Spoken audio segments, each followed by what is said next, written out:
Welcome to Astana Times Now. I'm your host, Asiel Stubaldna, and this broadcast will look at regionalization in Central Asia, the importance of investing in youth, and hunting with golden eagles, among other stories. Let's get started.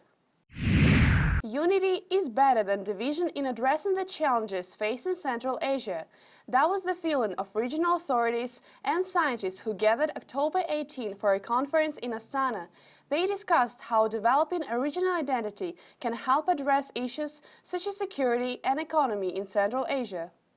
Conference participants examined Kazakhstan's Central Asia strategy, as well as suggested formats for cooperation between the region's countries. Regionalism, in fact, helps states to achieve integration to international community, to increase prosperity of their own peoples, and also to strengthen resilience of state structures. Yes, and it also helps to achieve modernization and democratization, both internally within the state and also across the region.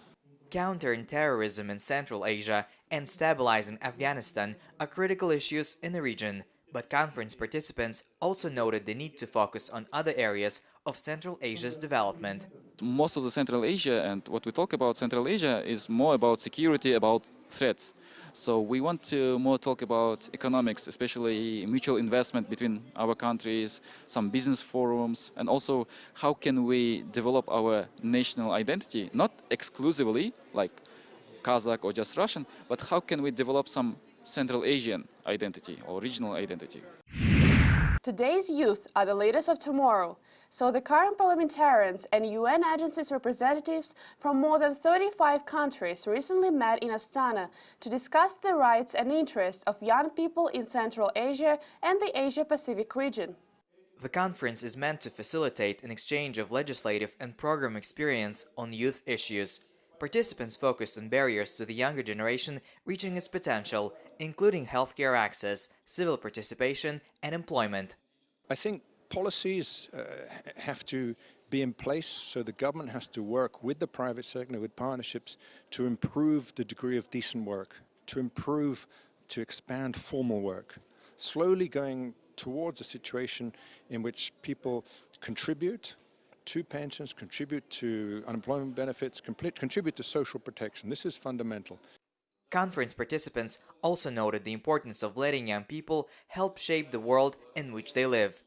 The idea that we are making decisions as adults about young people is no longer really appropriate. Young people should be at the table. Young people should be speaking out themselves as to what works for them. Some of the best golden eagle hunters from Kazakhstan and Mongolia recently competed in Astana in the season opening competition in the ancient practice of hunting with eagles. The ancient nomadic tradition is well alive, with more than 30 participants competing across 6 categories. Caring for and training golden eagles requires lots of patience and skill. It also requires a lot of love, all of which were on display at the competition. My father is an eagle hunter himself, and I inherited my golden eagle from him. I started training with eagles when I was 13, and now we have 6 eagles that we train and compete with. The contest is the season opener and will be followed by regional and national championships starting next month. The world's best news photo from 2018 went on display October 23 in Astana.